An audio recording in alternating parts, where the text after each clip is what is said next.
today. Thank you for greeting me happy birthday. At least it was my birthday today, so thank you for greeting me happy birthday.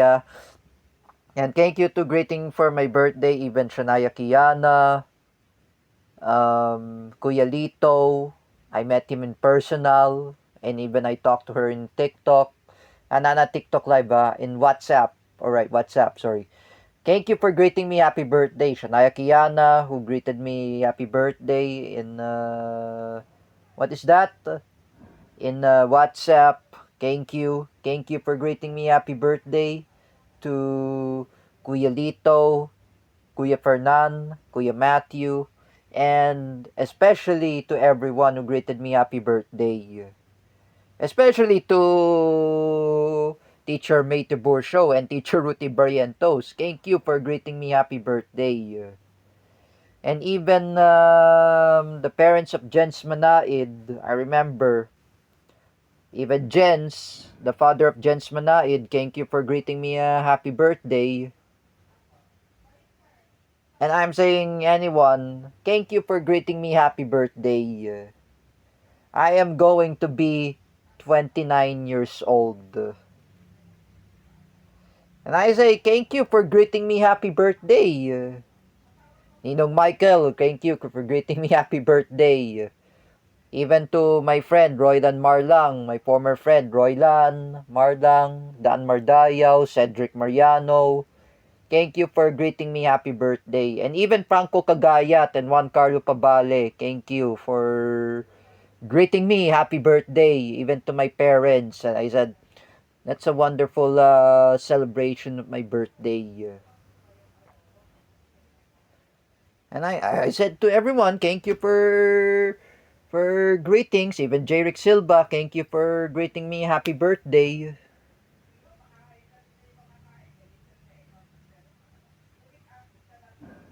And even who greeted me happy birthday, I remember. I remember the mother of Bill Galang, Tita Ata, correct. Thank you for greeting me happy birthday. Ate Mirasol, Siako, thank you for greeting me happy birthday. Even the mother of Ralph Guevara, Tita Mabel, thank you for greeting me happy birthday. Even the mother of Lawrence Villawan, Tita Geraldine, thank you for greeting me happy birthday. And even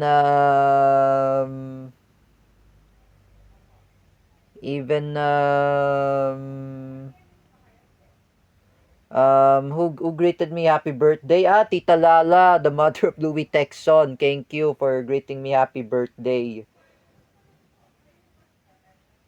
Even my former friend Larry Chuanico, thank you for greeting me happy birthday. And even who else who greeted me happy birthday?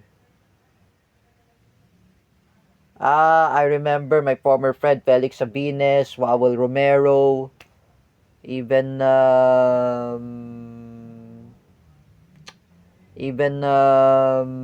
Charmaine Aloyan, thank you for greeting me happy birthday. And even not even just that who greeted me happy birthday, everyone greeted me happy birthday. And I say thank you for wonderful greets. Even my Palestinian friends who greeted me happy birthday. And even who are my friends from Malaysia and Indonesia. Some of my Malaysian friends and even Indonesian friends, they greeted me happy birthday. And I said thank you for wonderful gift. Thank you for wonderful gift. Even Arbatera, Victor Martin Soriano, thank you for greeting me happy birthday. Even for even my former enemy, Best Pills. So Best Pills, Arnel Guerrero Castillo. I just want to mention you. Thank you for greeting me happy birthday. Because I am 29 years old. I'm telling you, I'm 29. Even to Ate Rona, she greeted me happy birthday. Or Ate Melcanete, who greeted me happy birthday. Thank you, Thank you.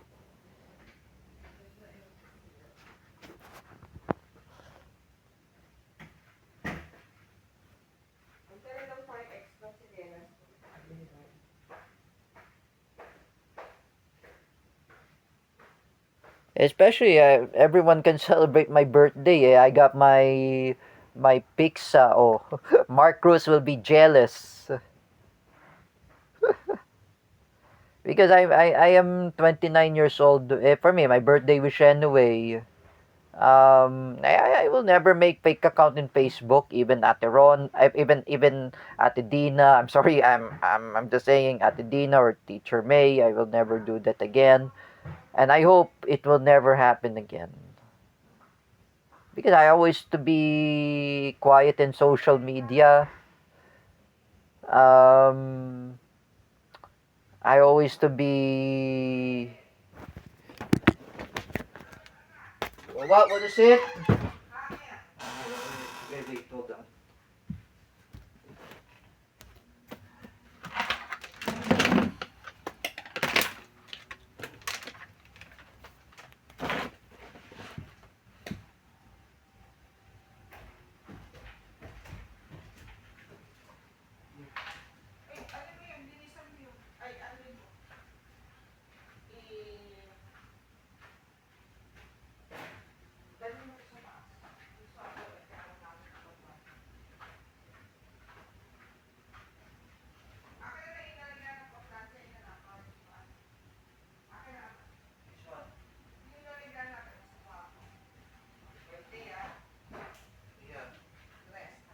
Yeah, yeah, I say thank you.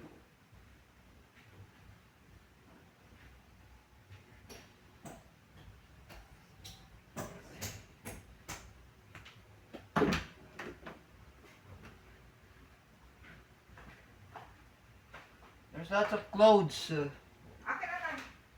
Yung nasa taas. Kamo na lang yan.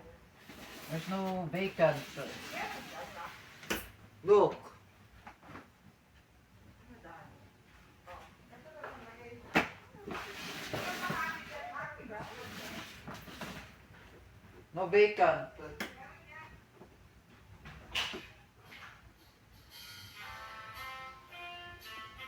Right, right. Later.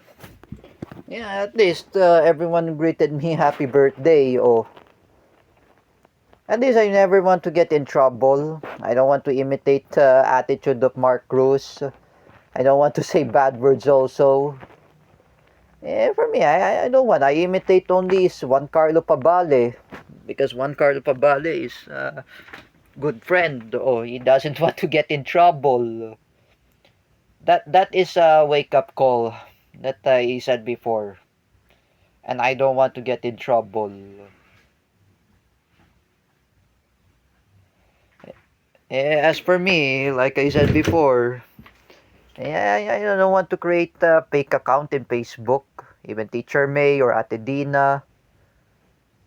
It will never happen again. Because this time, I don't want to get in happen anyway. I've been summoned in barangay when there's Kapitana Salonga. And I don't want to get in trouble. Oh. But for Mark Cruz anyway, I'm telling him, for me, yeah, I just said it last night. I I just gave him a warning to him. Do not bully Juan Carlo Pabale because if you bully Juan Carlo Pabale, he will get in trouble. Oh, yeah, I said before, it will never happen again. But I'm okay with Teacher May and even Ate Dina. I've always never communicated them. I thought my mom said to me, how did I add Nigel Ernesto de Veria? How did I message him? And I said, I never chat with him. He unfriended me in Facebook last 2018. We're not friends in Facebook since 2018. We're not friends. Actually,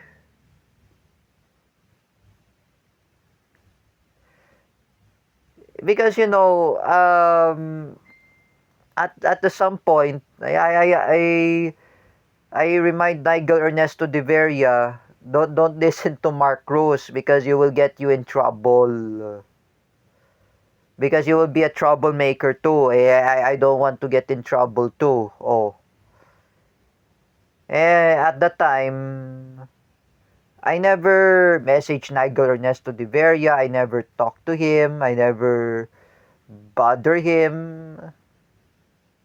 I know Nigel Ernesto de Veria, that was a friend of Jordan Bunagan, right? I never talked to him. Almost. I never communicate him for almost 7 years that I never communicate him. We're not friends yet. I never message with Nigel. I never be friends with him. I'm always to be friends only. It's Jared Dino. Oh. Eh, we're not friends with Nigel. Of course not. We're not friends.